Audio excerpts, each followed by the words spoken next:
बोलेगा ऐसा नहीं होगा, कार्रवाई किया जाएगा। ठीक है। अरे भाई इसको रोकिए, राकेश ये सिंह परमार लगातार बढ़ता साहब, चला जा रहा है।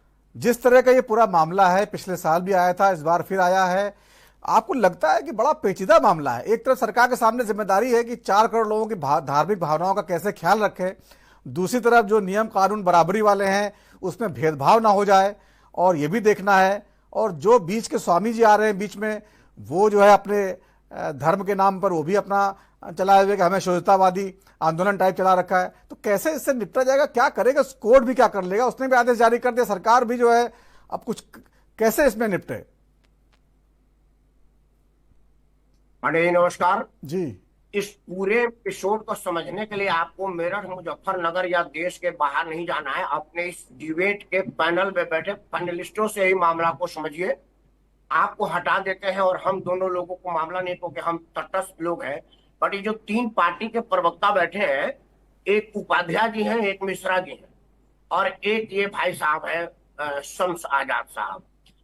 ये मामला शम्स आजाद मतलब मुसलमान पर यह इल्जाम है कि वो हमारे धर्म को भ्रष्ट कर रहे हैं हाइट आइडेंटिटी से। शम्स भाई यहाँ पर बैठ करके उसकी मजम्मत कर रहे हैं।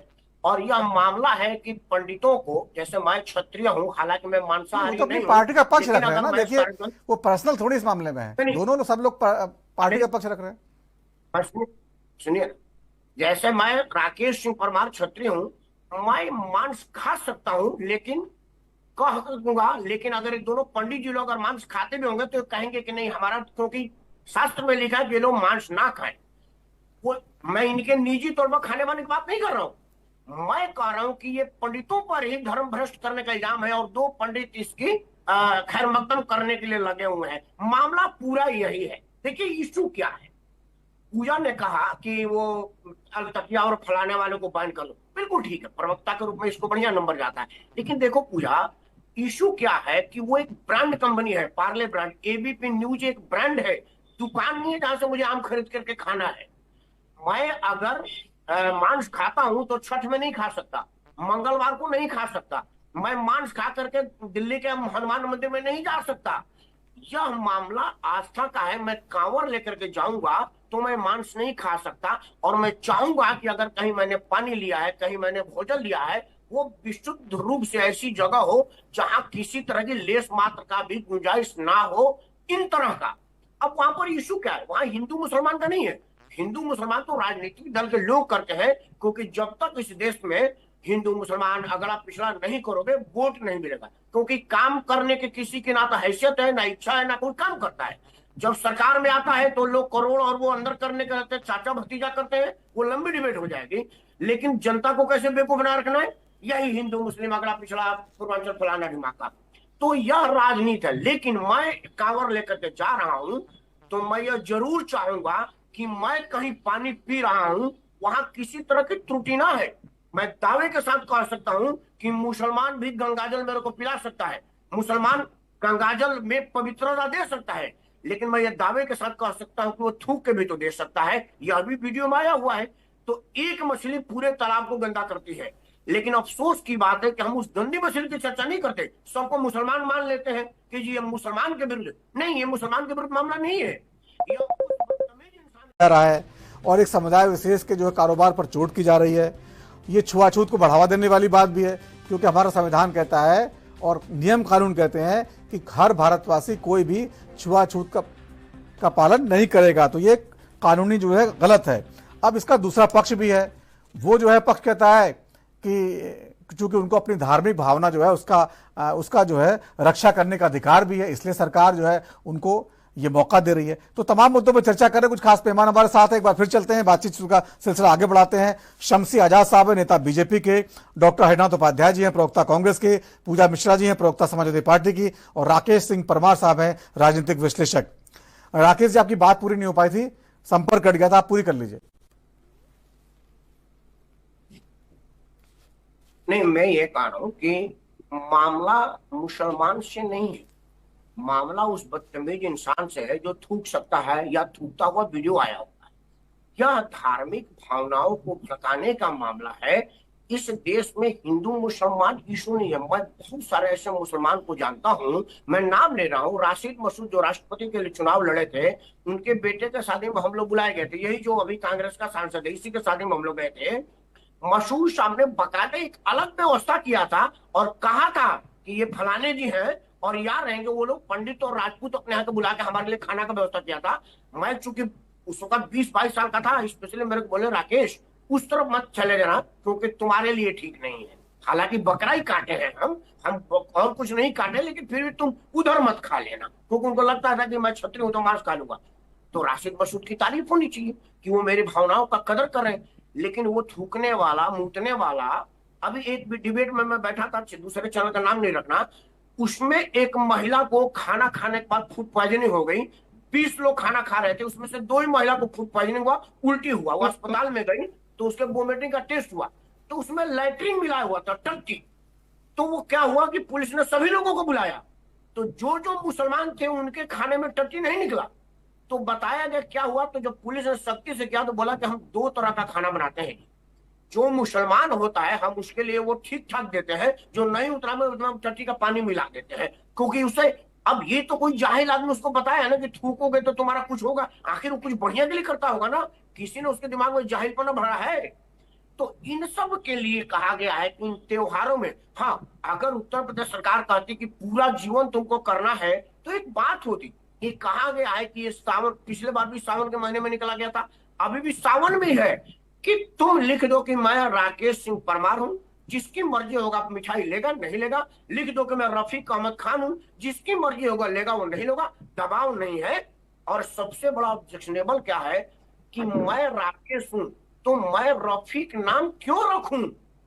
पूजा ने कहा कि दुकान का रजिस्टर ना बचे, ये दुकान का मतलब फैक्ट्री नहीं है कि कोई टाटा एंड सन्स रजिस्टर हुआ, ये दुकान है, ढाबे है, तुम पता ना उधर गई हो कि नहीं गई हो, हमारा ये रास्ता ही है। तो इस तरह की चीजों को बेमतलब करना। अब देखो नया चीज और आया है, मैं मुसलमान हूं, जब पंगा हुआ तो हमने एक पंडित जी को ठेके पर दे दिया।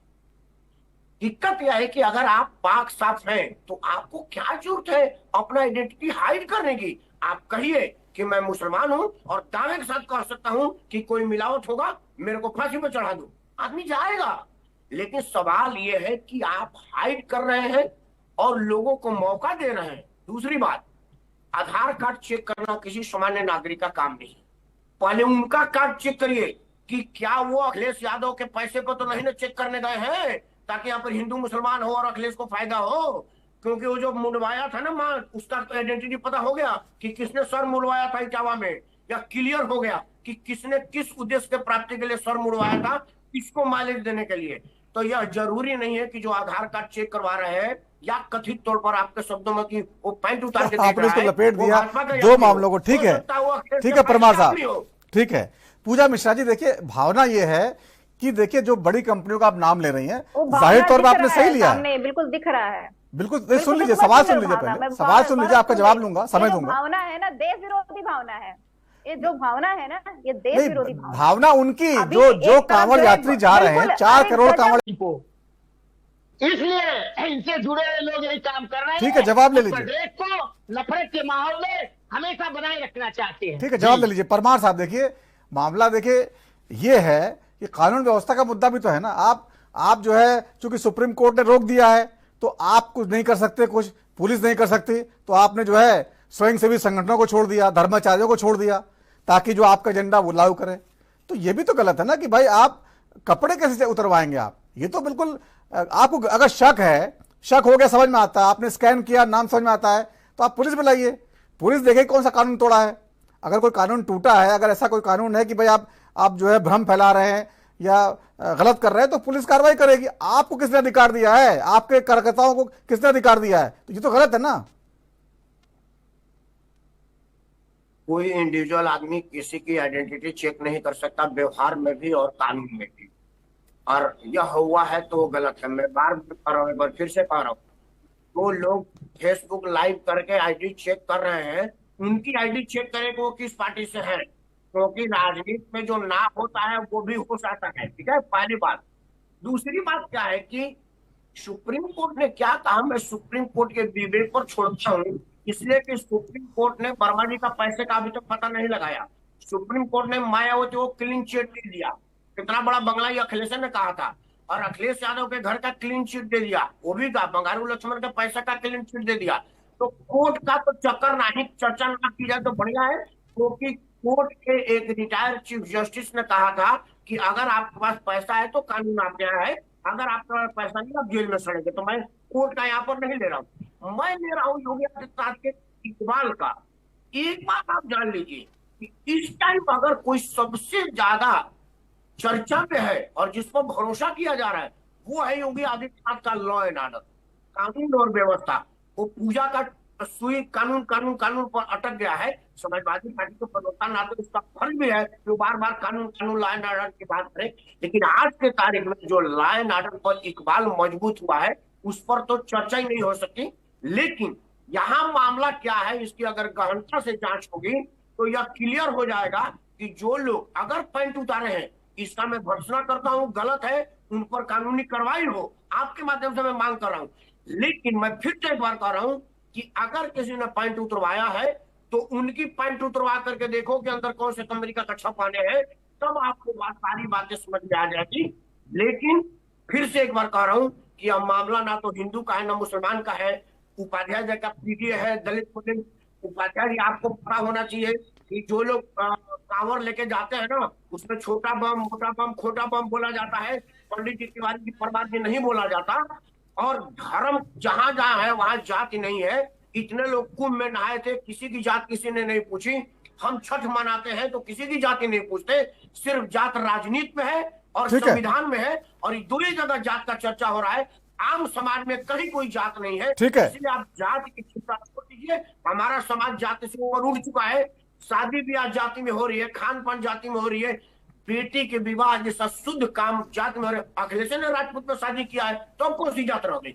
ठीक है, तो जिस तरह से उत्तर प्रदेश में जो है नेम प्लेट का विवाद बढ़ता जा रहा है, उसको देखते हुए योगी आदित्यनाथ सरकार पर दोहरी जिम्मेदारी है, किसी के साथ भेदभाव ना हो और कांवड़िए जो है उनकी शुद्धता का भी ध्यान रखें, तो प्रशासन इसी ओर काम कार्य करेगा। और धार्मिक जो धर्माचार्य हैं इनको ठेकेदारी करने का अधिकार नहीं होना चाहिए। बहुत बहुत धन्यवाद चर्चा में शामिल होने के लिए सभी मेहमानों का। तो राजधर्म आज इतना ही, वक्त छोटे से ब्रेक का है, ब्रेक के बाद भी खबरों का सिलसिला जारी रहेगा। नमस्कार।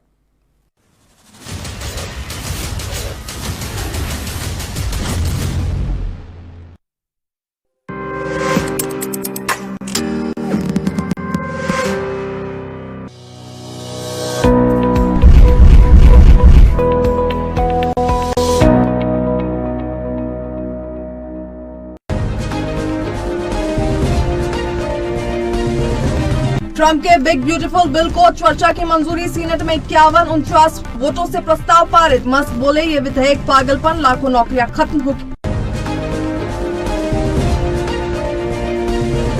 ट्रंप ने नेता